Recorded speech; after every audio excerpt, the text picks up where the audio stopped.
Dan di mata saya, COVID-19 ini adalah awal dari Perang Dunia Ketiga. Awalnya dari COVID-19. Awal dari Perang Dunia Ketiga. Dari apa? Dari permainan skenario dunia.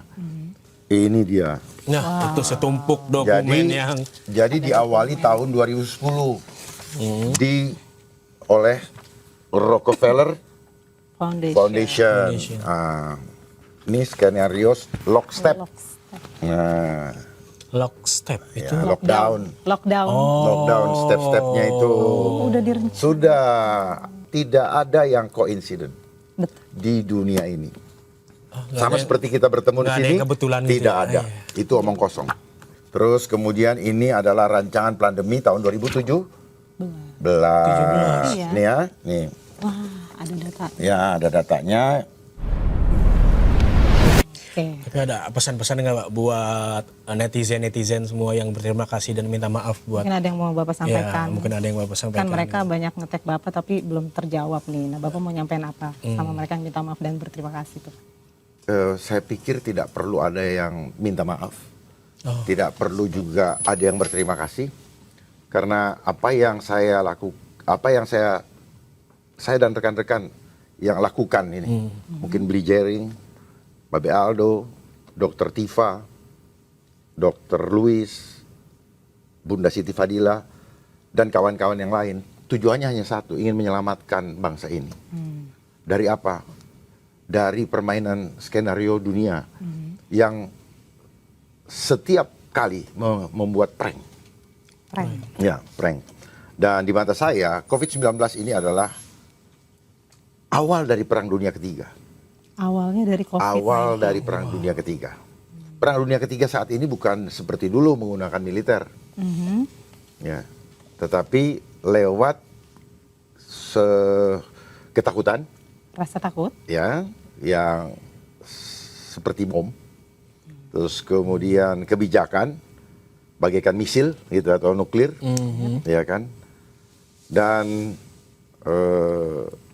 kepatuhan massal, bagaikan pasukan militer. Tujuannya kepatuhan massal. Ya, Pak? Iya, itulah yang disampaikan oleh World Economic Forum. Oke. Bahwa COVID-19 ini sebenarnya simulasi untuk menguji, mengetes kepatuhan dari manusia-manusia yang pola pikirnya standar, yang sudah dicucuk hidungnya. Berhasil nggak Pak tujuannya Pak? Kalau menurut Bapak? Faktanya berhasil. Banyak ya Berhasil, akhirnya. tetapi tidak ada suatu kejahatan yang sempurna. Dan disinilah tangan Tuhan yang ingin umatnya selamat. Diberikan kesempatan untuk kembali sadar akan segala macam skenario global yang bukan untuk kepentingan bangsa, tetapi untuk keuntungan mereka dan rakyat sebagai objek dominasi dan objek eksploitasi. Itulah yang akan menanggung resikonya sampai selama-lamanya. Selama-lamanya. Selama-lamanya. Pak, kalau kita lihat kan dulu isu COVID ini dianggap sebagai isu rekayasa COVID ini dianggap sebagai konspirasi belaka. Tapi Yes. kemudian sehingga dokumen itu muncul. Yeah. Nah, kenapa dokumen itu baru muncul sekarang, Pak? Apa ada agenda berikutnya lagi Oke. atau seperti apa? Yang pertama, seluruh bangsa Indonesia sekarang harus bersyukur, ya, melakukan sujud syukur karena ini adalah kejahatan kemanusiaan Ya, yang Tuhan bongkar. Karena Tuhan sayang dengan umatnya. Tidak mau kehilangan jiwanya diambil alih oleh sistem Dajjal ini, sistem antikris ini, sistem setan ini. Ya, kita lihat bagaimana kondisi di dokumen file Epstein, Iya, ya, Jeffrey Epstein tersebut, yang orang bilang perilaku setan, yes. mentransfer kepada Bank Baal dan sebagainya, betul? Ngeri ya, Dan sebagainya. ngeri banget. Tuhan, ini adalah kesempatan baik kepada kita semua untuk sadar. Ya. Kepada buzzer, kepada influencer, kepada para pakar, kepada para pejabat pemerintah yang selama COVID menganjurkan rakyat untuk melakukan itu. Saat ini minta maaf kepada rakyat Indonesia. Termasuk seluruh media di Indonesia. Minta maaf kalau terima bayaran harus mempopulerkan. Ya, harus mempopulerkan, menggaungkan ketakutan-ketakutan. Minta maaf dan hentikan. Gitu. Ini adalah agenda politik, bukan agenda kesehatan murni. Tujuannya apa?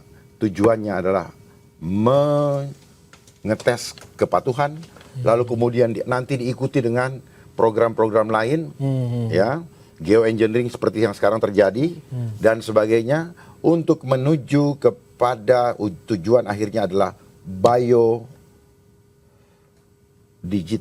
digital convergent. Biodigital. Yes. Apa itu? Itu bisa Bio dijelaskan. convergent Tujuan biodigital. Oke, akhirnya itu ya, apa saya itu, buka Pak? di sini. Iya itu. Saya buka di sini supaya paham. Tapi sebelum saya buka di situ, saya mau kasih tahu kenapa Epstein ini terbuka. Ya. Tadi kan pertanyaannya iya, belum iya, dijawab iya. ya. Karena baru sekarang. Dibuka karena sudah ada undang-undang. Udah tahu ya? Karena undang-undang pada saat November ditetapkan pada bulan November tanggal 19. Ini ya, namanya Public Law November 19 Epstein File Transparency Act, ya. Supaya paham. Jadi semua ada awalnya, bukan tiba-tiba dibuka. Bukan Ya. tiba-tiba bocor atau Bukan, ini sudah dibicarakan sudah ada oleh parlemen dan senator. Ya. jadi udah dipertimbangkan gitu Pak. Bahkan ditandatangani oleh presidennya. Mau tanda tanganin. Oleh presidennya. Nah, dari sini kita bisa tahu bahwa, nah ini yang apa, data file ya, yang mengatakan bahwa strain for strain pandemi, ini bawah, baca tolong. For strain pandemi. Post-strain pandemic simulation. Ya. Simulation. Jadi strain itu apa ya? Tahapan. Tahapan simulasi pandemi. Iya. Simulasi pandemi. Itu katanya dari tahun 2017. Yes, ya, nanti saya buka ya, saya buka biar apa ya, mengkonfirmasi alignment dengan data yang saya punya ya. Boleh di Oke, saya taruh sini ya. Data-datanya. Saya taruh sini.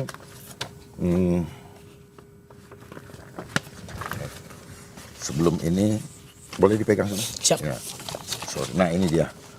Ini dia. Nah, itu setumpuk dokumen yang Jadi diawali tahun 2010 oleh Rockefeller Foundation. Ya. Ini dia. Ini skenario lockstep. Nah, lockstep itu. ya, lockdown. Lockdown step-stepnya itu Udah direncanakan. sudah ya. Rapi juga ya. Oh, sangat rapi. Iya. Benar-benar. Jadi ya, perhatikan, tidak ada yang koinsiden Betul. di dunia ini. Nggak Sama ada- seperti kita bertemu di nggak ada sini, yang kebetulan gitu tidak ya. ada. Iya. Itu omong kosong. Tidak ada yang kebetulan. Tidak ada yang kebetulan. Apalagi kalau dibilang kebetulannya 3 kali. Banyak yang ketahuan misalnya ini, nggak sengaja ketemu misalnya. Ada yang selingkuh 3 kali. Kebetulan. Kebetulan. Nggak ada tuh. Ada, itu bukan kebetulan itu, Dok. Demen. Itu mah demen. Oke ya. Mania. Nah, saya satu, biar ini saya cuma mau kasih lihat aja bahwa semua ada dasarnya. Terus kemudian ini adalah rancangan pandemi tahun 2017. Iya. Nih ya, nih. Wah, ada data. Ya, ada datanya. Ada Ini Kladex ini ya, kalau nggak salah ya. Ini. Nah, ini anunya ya, sorry. Ini apanya tuh? National Health security strategi. National Health Strategy and Implementation Plan Plan. 2015 sampai 2018. 2018. Sebelum Sudah pandemi ya, meledak kan 1 tahun 2019. Itu kan karena sudah timeline. Oh, udah masuk timeline-nya. Iya, kan. Rencananya 2015. Semua pakai timeline untuk mempersiapkan semua panitianya kan gitu. Nah, termasuk di Indonesia Panitianya ada. panitia semua, Jadi 2015 termasuk buzzer itu juga bagian daripada seksi apa woro-woro gitu kan. Dokumentasi. Gitu. Enggak, woro-woro Pak. Woro-woro. Woro-woro gitu untuk apa, ngegeber orang takut. Dan kalau mereka sangat semangat dapat duit dan ada anggarannya. Iya. Timnya siapa tuh Pak yang di Indonesia? Ya. Tim yang di Indonesia. Lah itu semua yang ada gampang kok. Inventarisir aja selama COVID-19 itu siapa-siapa yang dokter nakes yang apa bla bla bla bla, yang orang bilang apa sales vaksin lah, sales inilah. Semua ada di situ. Berbantah-bantahan pakai teori. Teori dia juga itu adalah standar Sudah diatur. standar pola pikir yang sudah diatur. Suruh lepas bukunya. Bingung dia ngomong.